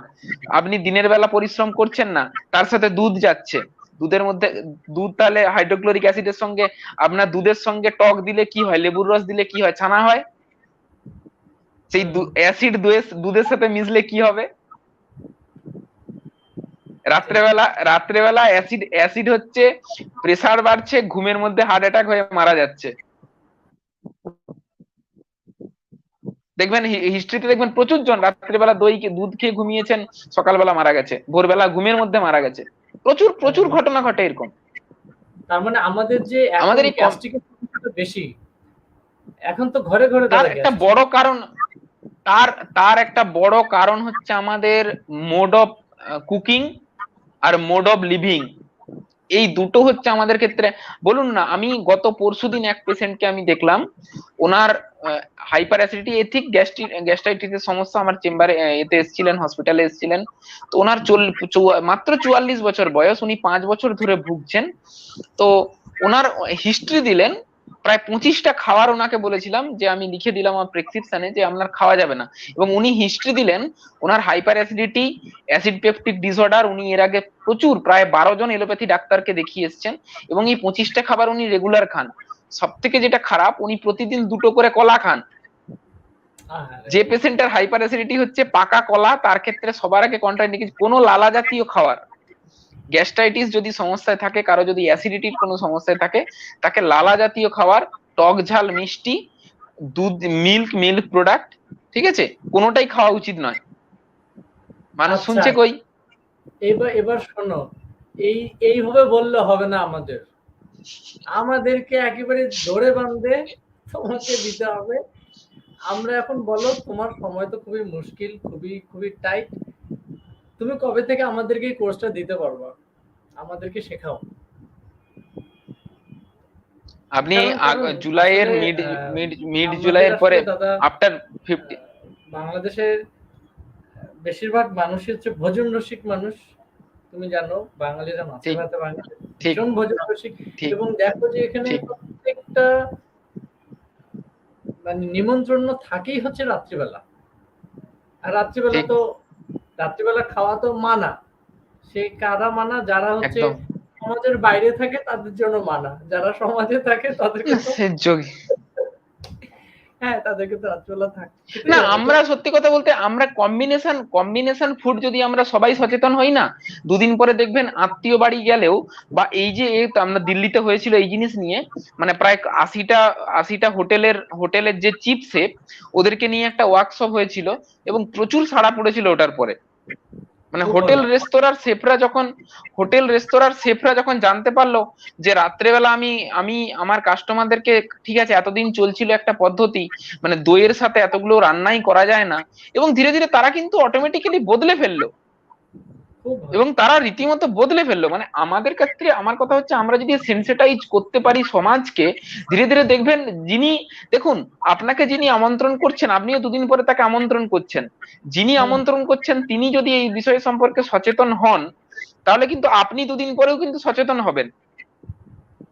হ্যাঁ, মানে আমি তোমাকে আমন্ত্রণ করলাম, খাইয়ে দাইয়ে দুটো অসুখ ধরিয়ে দিয়ে তোমাকে, এক্স্যাক্টলি, এক্স্যাক্টলি, এক্স্যাক্টলি।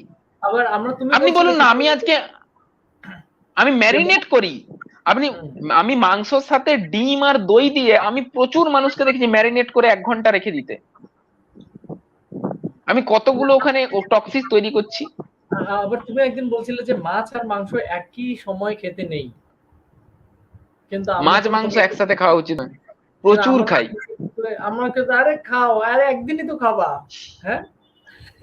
ঠিক না, আচ্ছা দাদা, আপনি সকালে মাছ খেলেন, আপনি রাতে মাংস খেলেন, কোনো মানা নেই, ঠিক। কিন্তু আপনি একসাথে বসে একসাথে আপনি মাছ খাবেন, আপনি একসাথে মাংস খাবেন, এটা হতে পারে না। দুটো অ্যাকচুয়ালি যে মডার্ন মডার্ন যে থিওরি, তাতে যদি দেখেন, দুটো প্রোটিনের কোয়ালিটি আলাদা, সম্পূর্ণ দুটো প্রোটিন কোয়ালিটি আলাদা, একসাথে সে তো হবে। ঠিক দাদা, যাক, কিছু অনেক অনেক কথা হলো আজকে। হ্যাঁ, না বলুন, তোমাকে কোশ্চেন বলুন, অবশ্যই, আর কোশ্চেন। অবশ্যই তোমাকে কোর্সের ব্যাপারটা মাথায় রাখতে হবে। মজার প্রশ্ন একটা নিয়ে নেই, বিয়ে বাড়িতে গেলে কি আপনি করবে? আপনি 15 জুলাই থেকে স্টার্ট করুন, ঠিক আছে, আর যদি যদি সময় হয় আমি সেপ্টেম্বরে আসছি। ও, খুব ভালো, খুব ভালো। না, আমাদের এই এই এই রান্নাঘরের কোর্সটা মানে কি কি একসাথে দিলে গুরু পাক হয়, গুরু দোষ হয়, হ্যাঁ, কোন খাবারগুলোকে সব সময় আলাদা আলাদা রাখতে হবে, কোন খাবারগুলো কখন খেতে হবে, কোন সময় খেতে হবে। তুমি আর আমি অনেক আগে এটা নিয়ে একটা কথা বলেছিলাম যে দাদা, এটা ঠিক আমাদেরকে শুরু করা ঠিক উচিত, শুরু করা উচিত, না হলে এত এত এইভাবে চলবে না। এটার জন্য ওটা, ওটার জন্য ওটা, কিন্তু আসল জায়গায় ঠিক করলেই সব ঠিক। ঠিক এক্স্যাক্টলি, এক্স্যাক্টলি। হুম। আমার তো বাড়িতে দাদা, অ্যাসিডের পেশেন্ট আছে, আমি তাকে পুঁই শাক রান্না করছি। আমার বাড়িতে অ্যাসিডের পেশেন্ট আছে, আমি পুঁই শাক রান্না করছি, কি করে হবে? আমি বেগুন রান্না করে খাইয়ে দিচ্ছি তাকেই, খেয়ে নিও না, আজকে চিংড়ির সাথে পুঁই শাক রান্না করেছি, খেয়ে নাও। কিন্তু কিন্তু তারপরে যে বিপদটা আমরা ঘটিয়ে ফেলছি, সেটা বুঝছি না। হ্যাঁ, না, আমি আর কয়েকটা প্রশ্ন নেই। আমাদের মাসিমা লিখেছেন প্রথমে রয়, কোন খাবারে কি সমস্যা হয় এবং কখন কোন খাবার নিষেধ এ সম্পর্কে বিস্তারিত জানার অনুরোধ দিল। হ্যাঁ মাসিমা, এটা এটা দাদা, মানে এটা তো ছোট্ট লাইন কিন্তু অনেক লম্বা। তো এগুলো নিয়ে আমরা পরে বলছি। দাদা কোর্স শুরু করুন, উপকৃত হব। হ্যাঁ সবাই তো অবশ্যই হবে। স্বপ্না লিখেছেন অ্যাবসলিউটলি রাইট, আমি শিখতে চাই। দাদা এবার তোমার কোনো বুদ্ধি নেই, তোমার রাত্রেবেলা ঘুম উড়ে গেছে, ধরে নাও। রাত্রে কি দুধ খাওয়া যাবে? এটা বলেছো তুমি, হ্যাঁ জানো? জয়দা, জয়দা, জয়দা। ওই যে রাত্রে কি দুধ খাওয়া যাবে? আমাদের মাসুমা না জিজ্ঞাসা। দিদি, যিনি প্রশ্ন করেছেন, প্রথম কথা হচ্ছে যে সূর্য ডোবার পর যার যে সময় সূর্য ডুবছে, যে ঋতুতে যে সময় সূর্য ডুবছে, কখনোই দুধ খাওয়া উচিত নয়। আমি প্রথমে একটু আগেই ব্যাখ্যা করছিলাম যে আমরা করছি কি দুধ খেয়ে, আমাদেরকে রাত্রেবেলা করছি কি আমরা বাড়িতে হয় শান্তভাবে বসে থাকছি, না হলে শুয়ে পড়ছি। আমাদের স্টমাকে হাইড্রোক্লোরিক অ্যাসিড আছে। আমি এক সাইড হয়ে যখন ঘুমোচ্ছি, তখন কি হচ্ছে, আমার অ্যাসিড সিক্রিয়েশন তো হচ্ছে, সারাক্ষণ ধরে তো অ্যাসিড সিক্রিয়েশন হচ্ছে। আমি দুধকে এক জায়গায় রেখে তার মধ্যে যদি অ্যাসিড দিই, আপনার বাড়ির দুধ রেখে তার মধ্যে যদি লেবুর ফোঁটা দিয়ে দেন, কি হবে? দুধের এক সাইডে জল, এক সাইডে ছানা, আপনি সেইটা নিয়ে শুয়ে আছেন রাত্রেবেলা, তো দিয়ে আপনার সকালে কাছে উঠে টক বলছেন খেয়ে বমি হবে। হচ্ছে। কখনোই রাত্রেবেলা মানে সূর্য ডোবার পরে কখনোই শুধু দুধ নয়, দুধ, ছানা, মিষ্টি, পায়েস, এগুলো কখনোই খাবেন না। ঠিক আছে ঘুমের সময় দাদা। উষ্ণ দুধ খেলে না। হ্যাঁ। একই একই প্রশ্ন, একই একই ধরনের প্রশ্ন করেছেন উজ্জ্বল বাবু। না, রাত্রে খাবেন না। আমি আবার বলছি, সূর্য ডোবার পরে সন্ধেবেলা থেকে রাত পর্যন্ত কোন রকম দুধ, দুধের জিনিস খাবেন না। যদি মিল্ক প্রোডাক্ট খেতে হয়, সেটা দিনের বেলা খাবেন। ঠিক। আচ্ছা, ওই যে শাহনাজ বেগম আমাদের কোর্সের ব্যাপারে লিখেছেন, শিখতে চাই। দাদা শেষ প্রশ্নটা আমরা নিয়ে নেই। পিত্ত প্রকৃতির লোকের কি কি খাওয়া নিষেধ? প্রথম কথা হচ্ছে যে পিত্ত প্রকৃতি আমাদের তিনটে রসযুক্ত খাবারে আমাদের শরীরে পিত্ত বৃদ্ধি পায়। তিনটে রস, অর্থাৎ তিনটে স্বাদের খাবার। সেইটা, সেই সংক্রান্ত যা যা খাবার হয় সবকিছু বাদ দিয়ে দিন। এক কি না, অম্ল, অর্থাৎ টক। সে টকটা কিসে হতে পারে? না সেটা নিম্বু টক হতে পারে, আম হতে পারে, আমড়া হতে পারে। সে এবার আমের আপনি কাঁচা আম ভাবতে পারেন, টক আম ভাবতে পারেন, মিষ্টি আম ভাবতে পারেন। টক জাতীয় সমস্ত ধরনের খাবার আপনাকে বাদ দিতে হবে। তেঁতুল হতে পারে, ঠিক আছে? এটা হচ্ছে যে প্রথম কথা, অম্ল। আরেকটা হচ্ছে লবণ। এবার আপনি অনেকে বলতে পারেন যে আমি তো লবণটা এতে খাই, আর তো খাই না। কিন্তু ভেবে দেখুন, আমরা যা চানাচুর খাই, চানাচুরে বাইরে থেকে অ্যাডিশনাল লবণ যোগ করা হয়। চানাচুরের ডালটা ভেজে নেওয়া হয়, তারপর চানাচুরটা প্রসেস করা হয় যখন, তখনই কিন্তু বাইরে থেকে লবণটা যোগ করা হয়। তাহলে যত ধরনের ভাজা পোড়া এইগুলো খাওয়া হয়, তাতেও কিন্তু লবণ থাকে। তাহলে কি করতে হবে আমাদেরকে? প্রথম কথা হচ্ছে অম্ল, লবণ, আর একটা কটু ঝাল খাবার। সেই ঝালটা যত ধরনের ঝাল জিনিসে পাওয়া হয়, ঠিক আছে, সেটা শুকনো লঙ্কা হতে পারে, কাঁচা লঙ্কা হতে পারে, গোলমরিচ হতে পারে, এই ধরনের অম্ল, লবণ, কটু এই ধরনের খাবার, এই তিনটে স্বাদের খাবার, এইগুলো একদম সম্পূর্ণভাবে নিষেধ। আরেকটা কি হচ্ছে, গুরু আর বিদায়ী অন্ন। আমি এক একটা সংস্কৃতের ওয়ার্ড বলছি, তারপর সেটাকে ব্যাখ্যা করছি। এই কারণে শাস্ত্রে কি বলা আছে এবং বাস্তবে কোনগুলো হয়, সেগুলোর জন্যই আমি সেটা ভেঙে বলছি। তাহলে গুরু খাবার কি? এই যে একটু আগে বলছিলাম, পায়েস হতে পারে, মিষ্টি হতে পারে, ঠিক আছে, আমি তেলের কোনো ফ্রাই জিনিসগুলো হতে পারে। আর কি না, বাসি পোড়া এই ধরনের খাবারগুলো, এইগুলোই সাধারণত গুরু বিদাহী অন্নের মধ্যে পড়ে। তো এইগুলো আমাদের মধ্যে পিত্ত প্রকৃতির মানুষদের এইগুলো বন্ধ করে রাখা উচিত। নেক্সট কি একটা কোশ্চেন এলো দাদা, সরিয়ে ফেললেন। হ্যাঁ হ্যাঁ হ্যাঁ, মাছ খেলে এখানে মাছ নিরামিষী, কারণ আমিষী মানে মাংস খায়। আচ্ছা, মাছ খেলে এখানে নিরামিষী। ও, মাছ খেলে এখানে নিরামিষী কারণ আমিষাশী মানে মাংস খায়, তাই নিমন্ত্রিতদের পৃথক পরিবেশনা হয়। বিরুদ্ধাহারের সম্ভাবনা কোথায়? আচ্ছা আচ্ছা আচ্ছা, মানে আচ্ছা, না না, আছে আছে, কুশলদা, হুম কুশলদা প্রশ্নটা উনি দুর্দান্ত করেছেন। যে আমি বললাম যে মাছের সাথে কম্বিনেশন, আমি হয়তো হুম। খেয়াল আপনারা করেননি। আমরা করছি কি, পনিরকে দই, মানে পনির পকোড়া বানাচ্ছি। সেই পকোড়া বানানোর সময় তাতে দই দিচ্ছি, পটলের সাথে দই দিয়ে বানাচ্ছি। পটলের দোরমা তৈরি করছি, সেখানে আমি দই দিচ্ছি, ওটাও তো বিরুদ্ধ। আপনি নিরামিষ খাবার তৈরি করছেন, আপনি খাবারটা নিরামিষ তৈরি করছেন, কিন্তু দইটা ভেজে খাচ্ছেন, এটাও বিরুদ্ধ। দই গরম করা যায় না, দই ভাজা যায় না, আপনি ভেজে খাচ্ছেন, তো এটাও তো বিরুদ্ধ। ঠিক। দাদা আর একটা গুরুত্বপূর্ণ নেক্সট। আসছে করবনালি, যে দাদা আমাকে আমার কনসালটেন্ট নিউট্রিশনিস্ট রাতে ঘুমানোর আগে দুধ খেতে বলেছেন ওজন বাড়ানোর জন্য। একটা লিটারেচারে আমি পড়লাম দুধ ভালো, ঘুম আনতে সাহায্য করে, অথচ আপনি বলছেন রাতে ঘুম খাওয়া ঠিক হবে না। আমি একটু বিভ্রান্তে পড়ে গেলাম বা বিভ্রান্ত হয়ে পড়লাম। আচ্ছা, মানে প্রথম একটা কথা, জায়গায় পড়ে আপনি একটা জায়গায় কোনো একটি জায়গায় দেখেছেন দুধ ঘুম আনে, এটা অবশ্যই ভালো। আপনি দিনের বেলা দুধ খান, সমস্যা কিছু নেই।